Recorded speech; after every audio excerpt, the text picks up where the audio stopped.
শিক্ষায় বড় পরিবর্তনের পথে সরকার। হ্যালো স্টুডেন্ট, তোমরা যারা পশ্চিমবঙ্গ বোর্ডের ছাত্রছাত্রী, বিশেষ করে যারা মাধ্যমিক এবং উচ্চ মাধ্যমিক দেবে, তোমাদের জন্য রয়েছে একটি বিশাল বড় আপডেট। রাজ্যের স্কুল শিক্ষায় এবার আসতে চলেছে একটি বিশাল বড় পরিবর্তন। হ্যাঁ, তোমরা ঠিক শুনেছো, তোমাদের সিলেবাস, খাতা দেখা এবং পরীক্ষা সমস্তটাই পুরোপুরি বদলে যেতে পারে। কি সেই বিরাট বড় পরিবর্তন?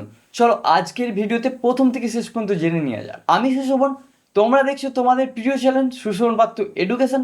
এই জাতীয় এডুকেশন ভিডিও লেটেস্ট আপডেট পাওয়ার জন্য আমার চ্যানেলটিকে এখনই সাবস্ক্রাইব করো ও পাশে থাকা বেল আইকনটি দাবি অল করে দাও, যাতে একটা ভিডিও না মিস হয়। এই ভিডিওটা তোমার সেই সকল বন্ধুদের দিকে বেশি বেশি করে শেয়ার করো যারা সামনে মাধ্যমিক এবং উচ্চ মাধ্যমিক এক্সাম দিবে। ফার্স্ট অফ অল তোমার দিকে বলে রাখি, স্কুল শিক্ষা দপ্তরের তরফ থেকে একটি বিশেষ পর্যায়ের কমিশন গঠন করা হচ্ছে। বিশেষ করে ক্লাস 1 থেকে ক্লাস 12 পর্যন্ত পুরো সিলেবাস এবং মূল্যায়ন পদ্ধতি তারা নতুন করে খতিয়ে দেখছেন। এর প্রধান কারণটি জানো? এতদিন তোমরা শুধু বইয়ে পড়তে এবং সেটিকে মুখস্থ রেখে তোমরা পরীক্ষা দিতে। সরকার এবার চাইছে এই প্রথাটি বন্ধ করা হোক। এর বদলে সরকার চাইছে হাতে কলমে শিক্ষা বা প্র্যাকটিক্যাল শিক্ষার উপর বেশি জোর দিতে।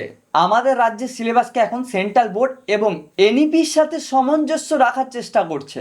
আগামী 3 মাসের মধ্যে এই কমিশনটি সরকারকে তাদের চূড়ান্ত রিপোর্টটি জমা দেবে। অর্থাৎ খুব তাড়াতাড়ি তোমাদের নতুন সিলেবাস বা পরীক্ষার নতুন গাইডলাইন দেখতে পেতে পারো, যা তোমাদের আধুনিক শিক্ষায় আরো উন্নতি করে তুলবে। নজর রাখবো এবার সিলেবাস সংস্কারে উচ্চ পর্যায়ের কমিটি। রাজ্যের স্কুল শিক্ষায় বড় পরিবর্তনের পথে সরকার। ঠিক কিভাবে পরিবর্তনের পথে সরকার, আরো বিস্তারিত জানবো। তবে তার আগে আরো একবার জানাই, সিলেবাস সংস্কারে উচ্চ পর্যায়ের কমিটি। আমার সঙ্গে সোমরাজ রয়েছে। সোমরাজ, রাজ্যের স্কুল শিক্ষায় বড় পরিবর্তনের পথে সরকার, কিভাবে হচ্ছে এই পরিবর্তন? দেখো, ক্লাস 1 থেকে ক্লাস 12 পর্যন্ত রাজ্যের সরকার এবং সরকার অনুমোদিত স্কুলগুলিতে যে পাঠ্যক্রম বর্তমানে রয়েছে, সেই পাঠ্যক্রম থেকে শুরু করে মূল্যায়ন পদ্ধতি, পরীক্ষা পদ্ধতিতে আমূল বদল আনতে চাইছে নয়া সরকার। আর সেই কারণেই স্কুল শিক্ষা দপ্তরের তরফে একটি বিশেষ কমিটি তৈরি করা হলো। শুধু তাই নয়, বিষয় ভিত্তিক আলাদা আলাদা করেও কমিটি তৈরি করা হয়েছে। মূলত ক্লাস 1 থেকে ক্লাস 12 পর্যন্ত রাজ্য সরকারের তরফে বর্তমানে যে সিলেবাস, পরীক্ষা পদ্ধতি, মূল্যায়ন পদ্ধতি পরিচালনা করা হচ্ছে তা নিয়ে পর্যালোচনা করবে এবং কেন্দ্রীয় সরকারের বিভিন্ন বোর্ডের বর্তমানে যে সিলেবাস, মূল্যায়ন পদ্ধতি, পরীক্ষা পদ্ধতি রয়েছে তার সঙ্গে পর্যালোচনা করবে।